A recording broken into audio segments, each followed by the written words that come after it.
Lindsay Lohan is back, baby. Don't you dare count her out. It's or the Lohan-assance. But you know what? It's pronounced Lohan. Remember when she corrected all of us on a TikTok recently? Okay, it's not Lindsay Lohan. Then I don't know. Lohan-assance. It's happening before our very eyes. Don't you count her out, because she's now doing a Netflix Christmas movie called Falling for Christmas. Now, if you've not subscribed to us yet, it's a good time because all of the Christmas movies are coming, and we have here the expert, the guy who literally wrote the book on Christmas movies. And so we'll be dipping into those as the season goes along. So if you've not subscribed yet, we'd love to have you. We're getting closer to our goal all the time, and you should be a part. Hop on our sleigh. My name is... So what are we supposed to do with her? I have a place.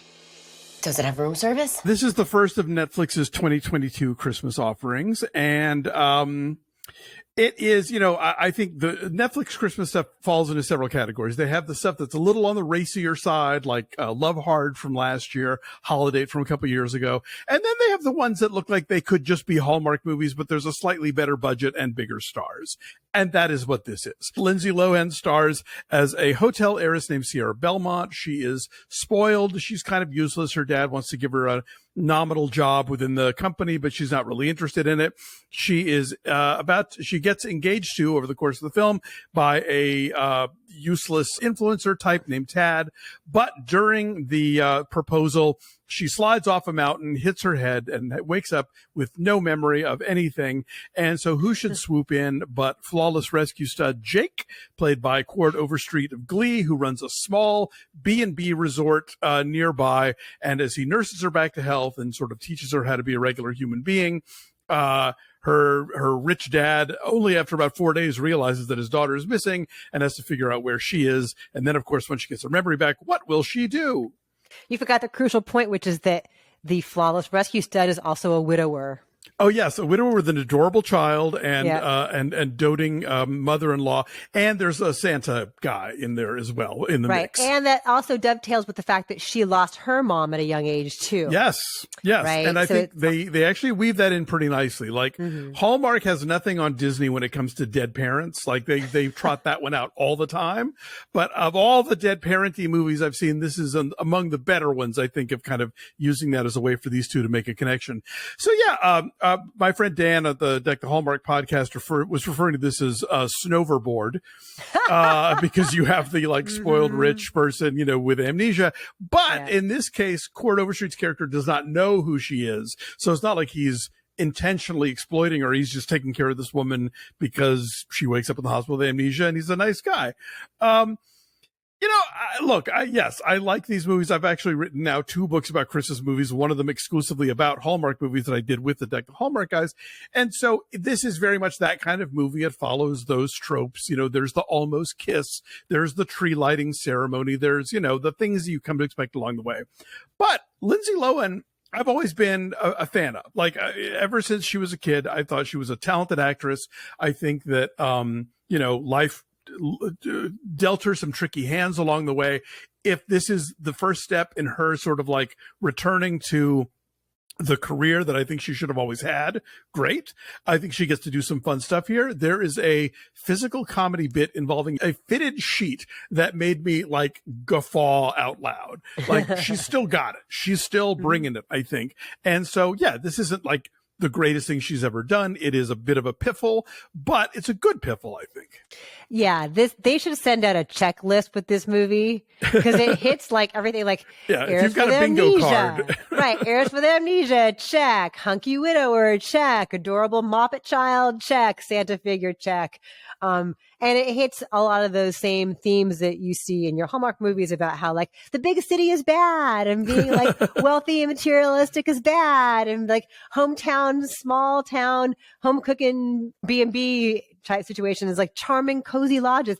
Also, they're talking about how this place is so ramshackle and cheesy compared to the fancy resort that Jack Wagner owns.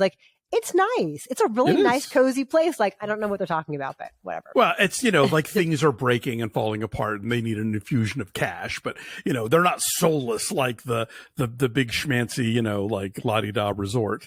I will say the kid is actually pretty good as these movies go. The actress is Olivia Perez. She was in The Heights. She's done quite a few things. And I've seen some really irritating moppets in my time in these movies. And she's actually, I think, pretty good at this and doesn't sort of like overdo the cutesiness, Yeah, I know Lindsay Lohan, she looks great. Like the comic timing is still there.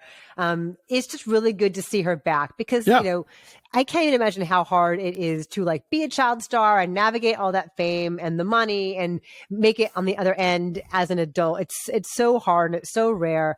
And the fact that she didn't seemed like kind of cruel and kind of heartbreaking, like the series of events that befell her professionally and personally.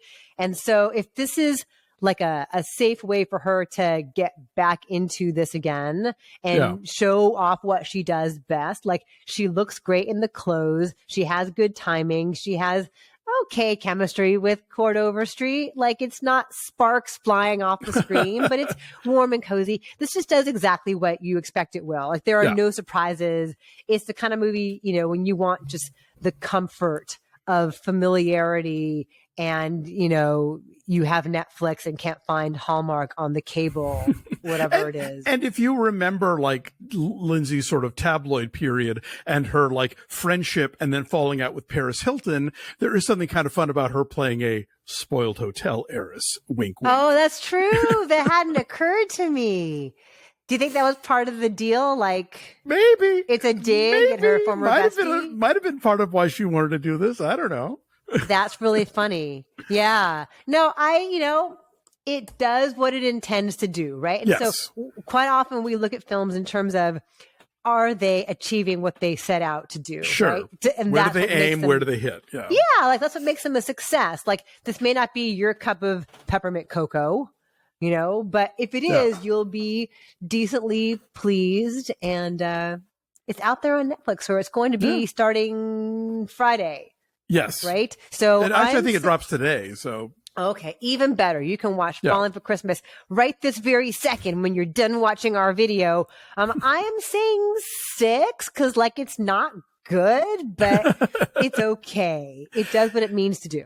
Yeah, I give it a 7.5 on the scale of Christmas movies, which is a separate thing, or rather cable/streaming Christmas movies. I'm reminded of when Bibbs and I reviewed Grumpy Cat's Worst Christmas Ever on What the Flick. Like there's a separate scale here. As like a real movie, it's maybe like it's more like I think a 5.8 in that neighborhood.